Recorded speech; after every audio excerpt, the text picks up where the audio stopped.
Joining me now is staff writer for The Atlantic and author of Thank You for Your Servitude, Donald Trump's Washington and the Price of Submission, Mark Leibovich. Mark, thank you for joining me on this eventful. This is momentous. I'm the first guest on the first show. Thank you for having me. Well, it's my honor to have you here to talk about a big deal. I mean, I think it's a primary night, but it is in a lot of ways a reckoning for the Republican Party. And I think we should probably read a lot into what's happening in Wyoming. Yeah, I don't remember in all my years covering politics a Wyoming Republican primary being a event that felt big. But this does feel big because I think we all know the result probably is that Liz Cheney will lose. But it also, as she has said, and this sounds like a rationalization, but it's not, it's the beginning of something. I think she is not going to go anywhere. I think she will get a lot of attention going forward with the January 6th commission.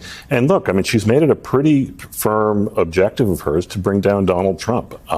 That is her goal. I'd be shocked if she even mentioned Harriet Hageman tonight, maybe more than once in a cursory sort of, I just received a phone call or I just called, whatever. But no, it's a big night, and I think, it will sort of signify a step forward, but also it'll be sad in some ways. Well, yeah. I mean, I think that can she take on Donald Trump from outside the Republican Party? We'll talk about that in a second. Harriet Hageman is, of course, her challenger who is likely to win this primary. Right. But I mean, I think it bears it's worth sort of marinating in what's happening here. That, we went through Liz Cheney's record and who she actually is, right? You just set aside January 6th for a moment and look at someone who voted for Donald Trump, with Donald Trump 93% of the time, the daughter of Dick Cheney, a deep red conservative.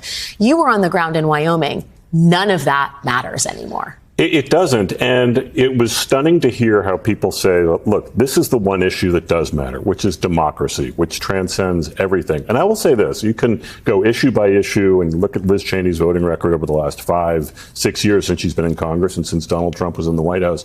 She's actually been very principled. She's a true conservative. She's a lot more impressive and a lot tougher than a lot of her Republican colleagues. That was true then. It's true now. Now, that's not to excuse some things that, you might question her on now. But ultimately, she has taken this fight very directly and in a very gutsy way, in a way that people are very privately, very sort of, I think, envious of in her caucus.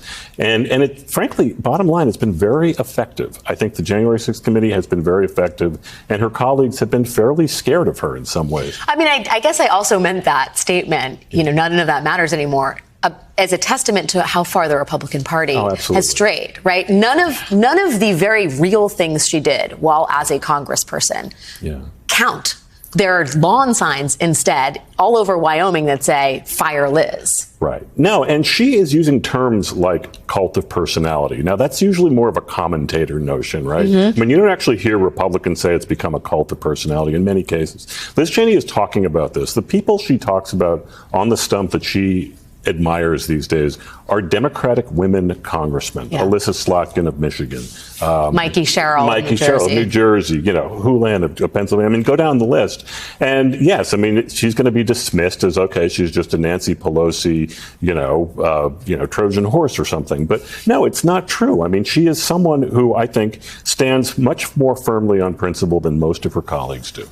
What about Harriet Hageman? I think it is poetic, either symmetry or asymmetry. Harriet Hageman was a never Trumper in 2016. This is not someone who supported the president and has come full circle all the way around. And for the people of Wyoming, that seems to apparently be enough. I don't want to say that's a fait accompli, but it appears that she will be the nominee. Look, for Donald Trump, it's enough. Donald Trump wants fealty. It's just the whole party needs to be bowing to him. And look, she will hardly be alone among Republicans in her caucus who had no use for Donald Trump in 2016, even as late as 2018. They all privately speak quite disparagingly of him. And I don't think, I haven't talked to her, but look, this is something we have seen a lot of.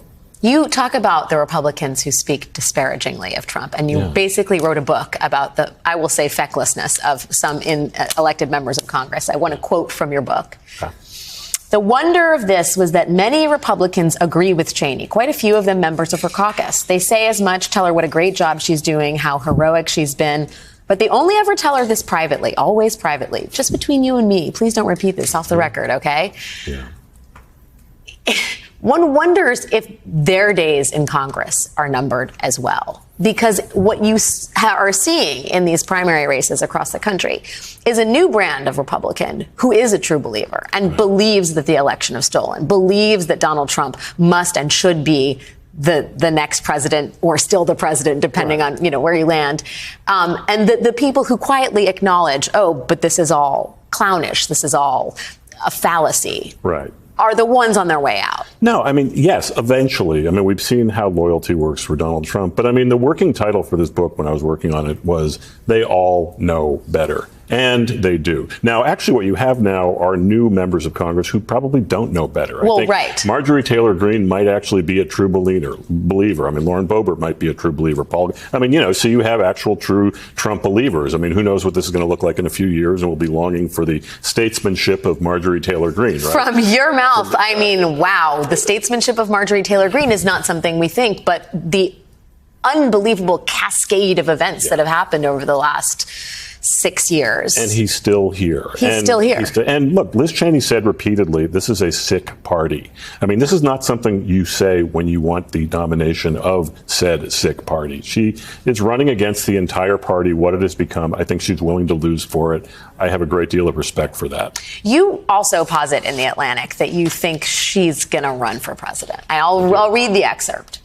It would almost certainly be another losing primary for her, yet it would nonetheless be a fascinating matchup, much more compelling than any challenge a Trump derivative character such as Ron DeSantis or Mike Pence could ever pose. It's hard to imagine DeSantis or Pence seriously mocking Trump for losing to Brandon in 2020, or challenging his election lies, or slamming him for his complicity and desertion on January 6th, or mentioning the FBI search of his residence or his need to plead the fifth, may I add, 450 times.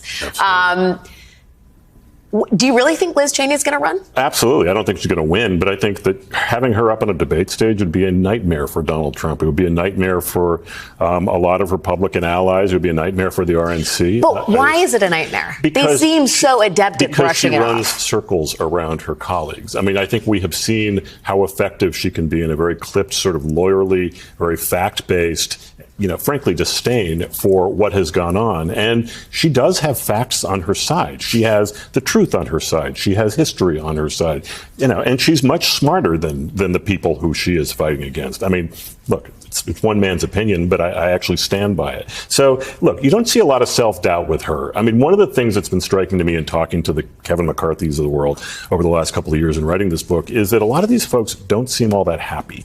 That when they talk about Donald Trump, they seem ambivalent. Like, yes, they're delivering their lines, but I don't think it's very fun to be sort of fighting for something they fundamentally are scared of and don't believe in. And Liz Cheney doesn't have that problem. Yeah, well, I will also say the door is open to have fun and tell the truth. They just don't seem to want to walk through it. Yeah, absolutely. But no, it'll be interesting. I'll be fascinated to see her speech tonight because I think it will actually have the ring of a forward-looking, this is what the future is going to look like for Liz Cheney's speech. Well, we will bring all of that to you as it happens. Mark Leibovich, staff writer at The Atlantic. Thank you, my friend, for helping kick off the festivities tonight. Thank you, Alex.